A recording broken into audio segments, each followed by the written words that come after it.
I'm really excited about this webinar that we're going to do today. And before I get started, a couple of quick housekeeping items.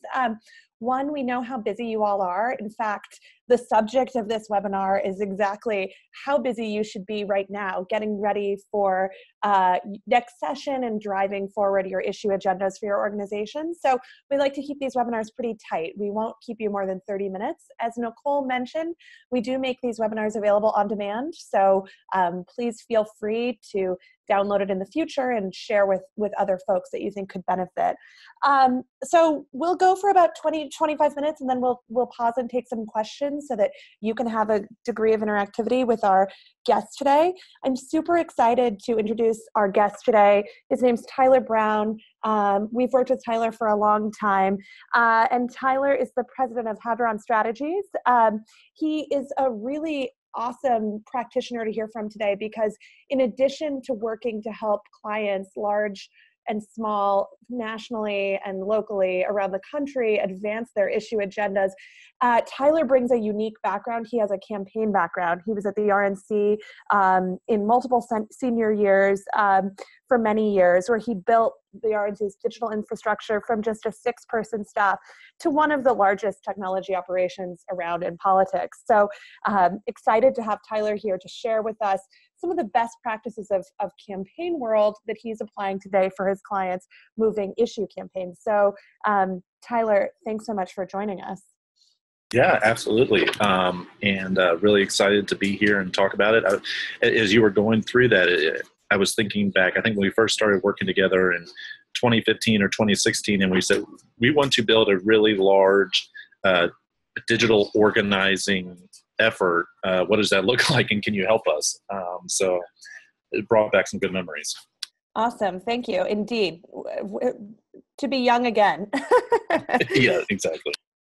So really kind of the essence of why we're talking about this today, and Tyler's definitely going to elaborate on this, comes from this idea that really moving issues has really changed. And that's a really good thing, but it means that for practitioners, moving around that landscape of how to drive your issue forward is more confusing than in the olden days of just hiring a contract lobbyist and holding your breath. So as we talk through this today, we're going to talk about 3 things. One, we're going to explore what is happening in that advocacy landscape. What does it mean to influence lawmakers? Who are the players? How are they feeling? How do you engage lawmakers? How do you engage supporters to engage those lawmakers? And then especially talking about how to put these opportunities into action, and how and what you should be doing right now to get ready for the next Congress, if you're moving issues federally, as well as at the state level. So the first thing I want to talk about is how the landscape has changed. And Tyler, you and I have talked about this a little bit, but really thinking about, what are you seeing amongst your clients? Obviously, the format of lawmaking has changed. We see much more access to lawmakers and lower barriers to entry. But practically speaking, what do you see now as you think about your clients' issue agendas, and what does that mean for the work they're doing? No, absolutely. I think you started to touch on it there. The concept or the way it was traditionally approached was decisions are going to be made in a smoke-filled room. How do I get my guy or gal into that smoke-filled room to make our case? I think a lot of it is driven by technology, which has made politicians and legislators and decision makers more accessible. But it's also been, I think there's other factors that come into play. I think campaign finance reform has come into play a little bit. I think technology and the way it's impacted elections and constituent outreach, making it more accessible to those members of Congress, so that the calculus, the risk reward of them supporting or opposing any particular issue has changed. A lot of focus has been put on this concept of populism and how it impacts Republicans versus Democrats elections. But I think when you think about the sausage making of policy, populism has an impact there too, in how accessible those members are and how reactive or responsive they are to constituent outreach. And I think technology has had a huge impact there, and that's something that clients should consider as they build out their strategy. Cool. Yeah. I mean, you're hitting on a few things that we know, I think, about what makes lawmakers tick. You alluded to this. You said smoke-filled room. I might say steak dinner, but the grassroots activation is really in. And we see this reflected when lawmakers and legislative offices are polled. I mean, they report that personalized messaging has a really big impact on decision making, that it's, going back to that quote we saw at the beginning, that being inundated or even just having a steady stream of messages from an organization makes a big difference. And in fact, on scale, we've even seen some legislative offices say that based on sort of when they hear from folks, and I know you'll talk about this in a moment, even a smaller scale engagement might have a really big effect, because as you alluded to, they expect to hear from real supporters, not just your contract lobbyist or, an executive that they're hoping to, max out to them, this cycle. So talk me through a little bit about kind of this landscape that I think we've established. What does it practically mean for lawmakers and offices in what their expectations are day to day when they're interacting with some of these causes, pushing through issue agendas?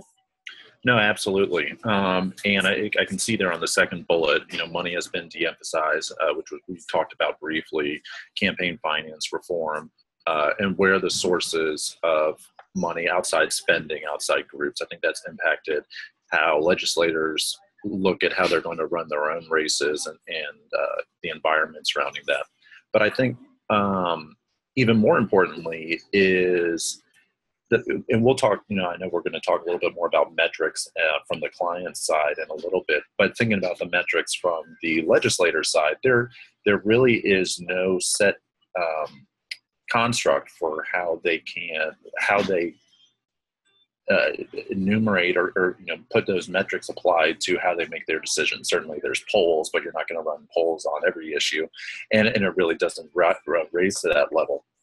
So if there is no set standard for how you apply numbers to the decision making or apply metrics to that decision making, I think that's an advantage for people who are trying to reach out to members and make their case that they can take an opportunity from. Which is, if there's no set metric for how they can normalize or objectively look at these issues, how can I shape the environment to my advantage? I tend to look at it in terms of a fishbowl. Everybody, if you're sitting inside the fishbowl, the only world that you see around you is the one that's presented to you. And I think all of us live in this fishbowl to a certain degree. We see it with social media and decisions that we choose to make and where we gather our news. But I think it's particularly true in legislative offices. Being that there is no set metric, email, the different types of stimuli, email, constituent phone calls. Back when I worked on the Hill, people were still sending faxes. Hopefully that's been pushed out the door. But I do think that the number of channels has increased with social media in different places where they're going to get feedback.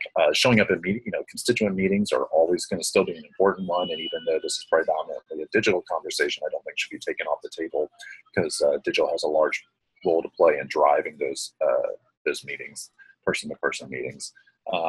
But Facebook and Twitter, and who's managing those accounts. And when the member actually turns to someone on their staff and they say, how is this issue playing? Putting yourselves in those shoes and saying, how is that staffer going to answer that question? What are the stimuli that they're going to fall back on, being that they live in their own fishbowl? And how can we shape that environment around that person so that their reaction is to say, this particular issue is getting a strong response from people within our district. Yeah. And I think that kind of brings up, how do you, if you know that lawmakers are responsive and their staff are responsive to stimuli, how do you figure out how to engage supporters in that to sort of drive toward that stimuli creation? And I think that, again, it comes back to the fact that activation is needed from real supporters, back to what we said just a moment ago. And we hear a lot from folks when they're thinking about undertaking data-driven digital outreach strategy, that they think that people won't be responsive. But But, we actually have seen time after time that a majority of people are really willing to share their information for more personalized engagement opportunities, including with lawmakers and decision makers.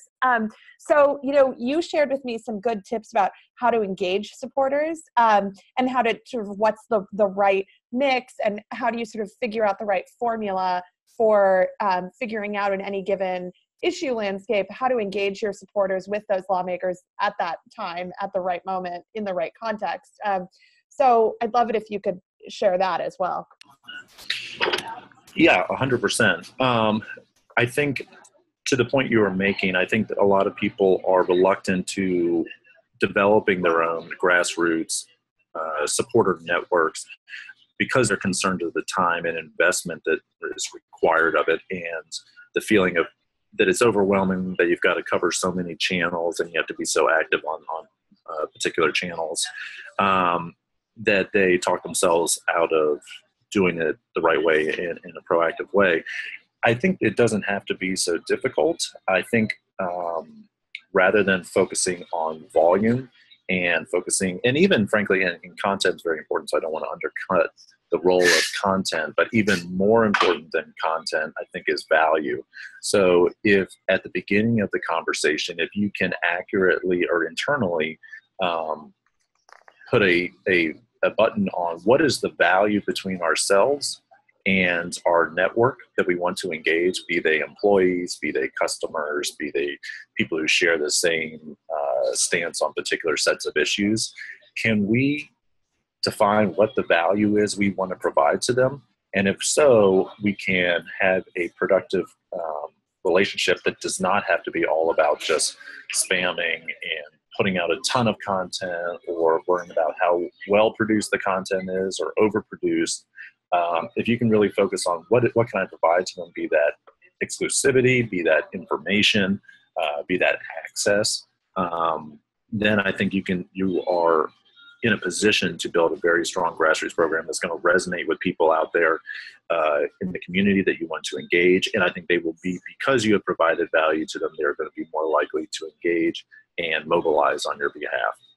How quick and dirty is quick and dirty enough when it comes to content to try to engage some of these folks on the grassroots side? Is it a landing page? Is it a smart email campaign? What do you see that works? I think email is still king when it comes to being able to get people to mobilize. I think you have to break it down into a couple sets. There is the introduction or the education part of it. A lot of that may come through social.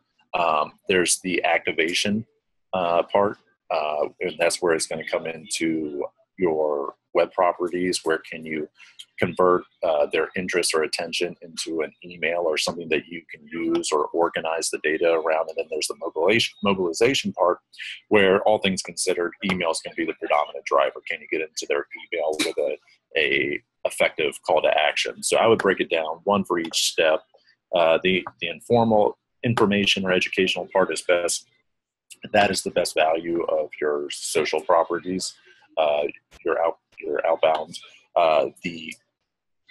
The activation part is going to be the web properties, and when you're converting, whether it's a landing page or if it's something larger, is your web properties, and then the mobilization being your email.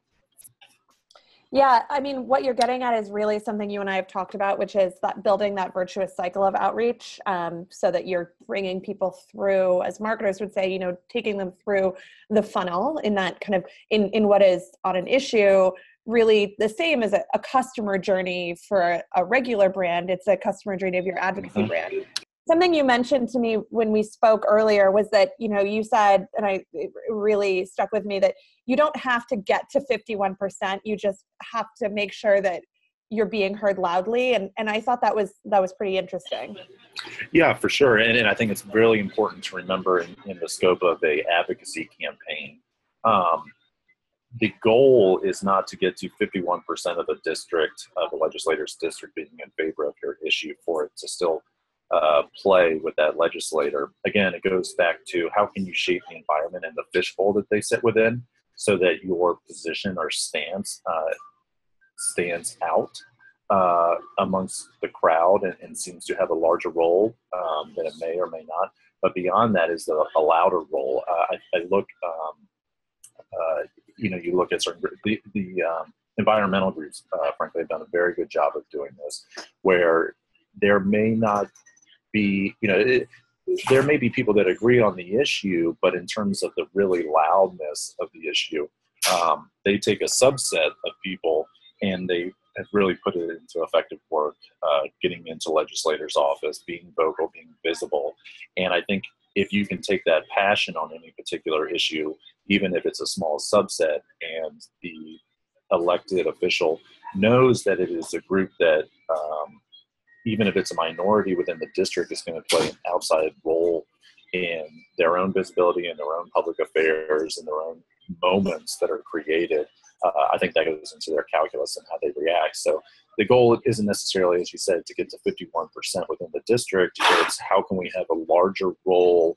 How can we have a bigger role within inside the fishbowl where these decisions are being made?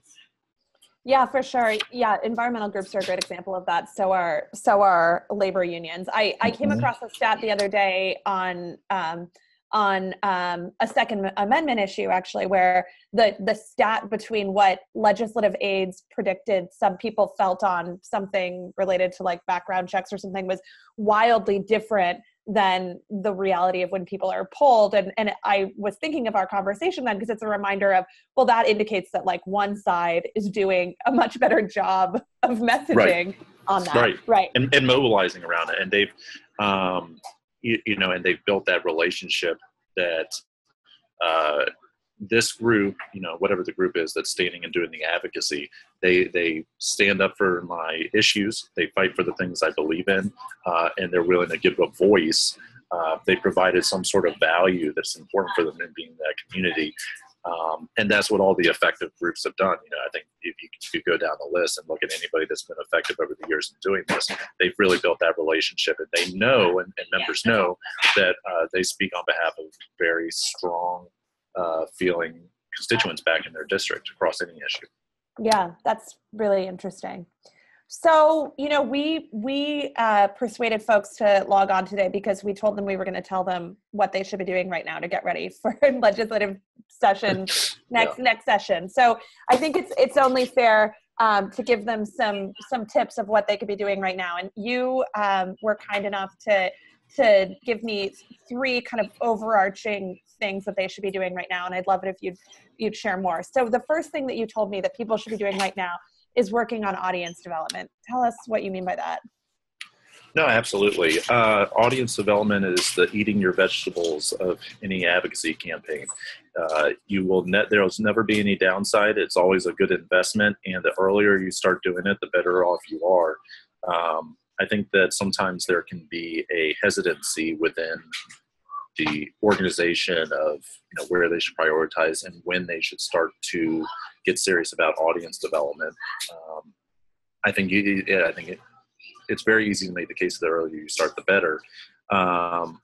But I think also making the case that it's never a bad investment. Once you've built that relationship with that audience, they're so flexible in how they can be used, and they can be applied in ways that you may not even foresee on the immediate horizon, but will play dividends down the road. So it's a tangible asset that can be taken forward with you when done correctly. Yeah, and that comes from some of the things you suggested earlier about don't get too hung up on content. Don't get too hung up on volume of content as you think about doing that. The second one you mentioned to me that people should be doing right now, and this is of course only made possible once you've established an audience, is message testing. So what kind of message testing are you suggesting to your clients that they do right now, and what does that look like practically in effect? Yeah, I think it gets to so going back to the point you were making about the audience funnel and the different stages of it, it is very helpful to know, particularly since the decision makers on any case may not give you the green light until the last minute, to know what is the most effective messages that's going to move folks from each stage of the game. So obviously the earlier you can get that out of the way and the stronger sense you have about what message and what creative works, the easier for you. Often there will be some sort of polling or external information that you can use as a guideline to make inferences about what you think you should use or what should be the scope of what should be tested. But then I think you are really looking at strongly at your calls to action. What are the things that mobilize people to move? And then drawing further into that, what is the value? Why is that moving, mobilizing them? Not just because it's a fancy set of words in the right direction, but because how does it speak to the value that they're looking to get from your group and what you have to offer them? I think that's the approach. That's a great one. And I think it goes to, often people think grassroots activation is out of reach, but another thing that they think is even more out of reach is polling. But we certainly see our customers doing a lot of quick hit polling. Polling is cheaper and more accessible than ever. And it's a lot easier to know where your audience stands on a issue than ever before. And just to back that up, there's many different types of polling that you can use. There's still information that's of value that can be gleaned, even if it is not your typical, in the field 3-day, 5-day poll. There's a lot of, I look at it as in terms of signals and what are the different pieces of signals that can give me feedback. And I think that goes anything from Google Trends, which is free, SEO information, and there's some free tools out there that you can use to manage around that. Just getting as many different signals from different places as possible that will help shape the messages that you try to use and where you try to direct them. Yeah, absolutely. So the third tip you gave of what people should be doing right now is that they should be triaging web development. And I suspect this is related to the theme of people may not decide until the last minute. Yeah, exactly. So it's, we're just past Thanksgiving now. I'm sure it is, when these conversations begin early in the fall, you roll out, here's going to be this really multifaceted, multi-tool action center, and there's all these things that people can do when they can get involved and integrate third-party tools, and it's going to be great. The client loves it, and then the conversation kind of just slow rolls, and then they say, all right, well, let's turn on the campaign now, and it's mid-December, and they're the State House is going into session January 1st, and they're like, this is everything I've warned you against. So keeping that in mind, I think it is always good to have that web development backup plan, knowing what are the core components I need to get this campaign up and running when I finally do get the green light. Do I have the audience that I want to target on social for email acquisition? Do I have a shortcut? And I think this is one of the great things. CrowdScout does this, but one of the things that's nice out there in the marketplace is that it's easier to get that landing page up than it's ever been before. It does not require going and finding somebody to do a whole bunch of web development just to get that one page up and start collecting emails. There's really simple paths to get that done that really can look great. The client's happy with it. It presents well for the client, presents well for the people you're trying to engage, and begins that process and gets the ball rolling. And if you want to bring in, on the back end, bring more features online, that's great, but don't sit there in a holding pattern because you're waiting for that huge action center to come to fruition. I actually had no idea you were going to say that, but that's actually a great foray that I would be remiss without mentioning some of the kind of tools that we're trying to build to help make that kind of work possible. One of them, I think you alluded to it, is our tool Advocate.